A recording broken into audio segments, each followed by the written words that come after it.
Hey guys, I left from the last city that I visited in Albania, Shkoder, and I arrived in the city of Ulcinj, the first city that I'm visiting in Montenegro this year. And there is a strong connection between Ulcinj and Shkoder. But first I want to show you the place. The citadel, as you can see it in the distance, it lays right close to Pristan Gulf, part of Adriatic Sea, and it was founded in the 6th century before Christ by Illyrians. They came from Kolkis. Kolkis, it's a region close to Black Sea, on the east side of Black Sea, present-day Georgia.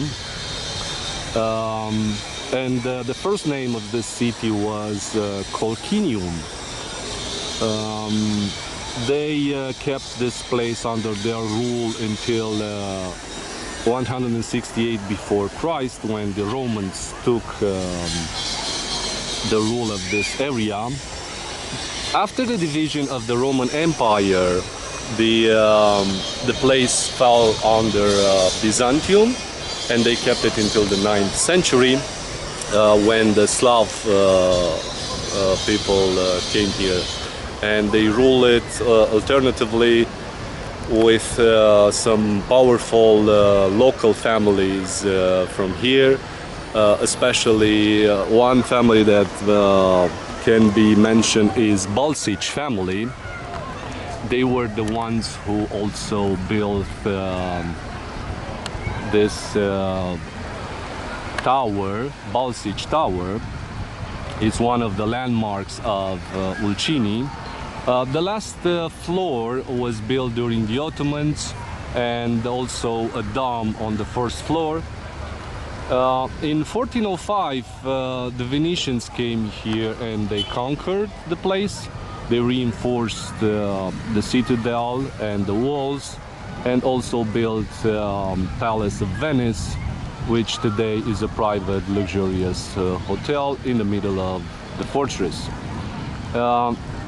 You can see over there on the left side of Ulcinj Tower a ruined minaret. Is part of an old minaret that was erected on Christian church during the Ottomans, that hence the name of church mosque. In front of this building there is a really famous slave market, especially in the 17th century. One was one of the most famous slave markets in the Adriatic Sea. Well, let's not forget that the entire Dalmatian coast, almost the entire Adriatic Sea, was a lair for pirates. They were also the ones who helped the Ottomans in 1571 to take this place from the Venetians. So during the Ottoman rules, the pirates were present here all the time. It was one of the capital of the pirates in the Adriatic Sea. I have to also mention the fact that in 1878 here happened a really important thing. After the war with the Turks, with the Ottomans, they weren't really, they didn't want it willingly to give this place to Montenegro. They were thinking of giving the northeast side of Montenegro, which contains Plav and Gušinje. But with the intervention of the Western powers, but especially with the British Prime Minister Gladstone, he forced the Ottomans to leave this place and become a Montenegrin territory by threatening the Ottomans that they will conquer the custom house from Smyrna. If you remember Smyrna from Cyprus, the last video from Cyprus is from Smyrna, a beautiful place. Well, coming back to this place, I will say that this old city of Ulcinj that you can see today is connected with the modern city of Ulcinj that is all the way over these hills, and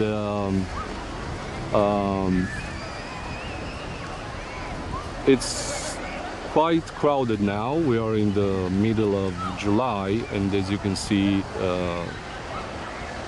the Gulf and the beaches are filled with people. There is also a water cult here in Ulcinj. They believed that constructing a fountain was more important than constructing a sacred building. So at one point there were about 30 fountains here in Ulcinj. Now there are about 15. But they usually were constructed harmoniously into the landscape, and were made from stone, and they were carved, and they usually had a tarih, which is the name in Turkish for date, and also maybe the name of the benefactor, and some words, especially some words that would help the one who would take a sip from the fountain to wish a good journey and a peaceful life in the beautiful paradise. Well, this is Ulcinj, first city of Montenegro, with its beautiful 25 centuries old citadel. The Cyclopean walls are still visible inside the fortress, and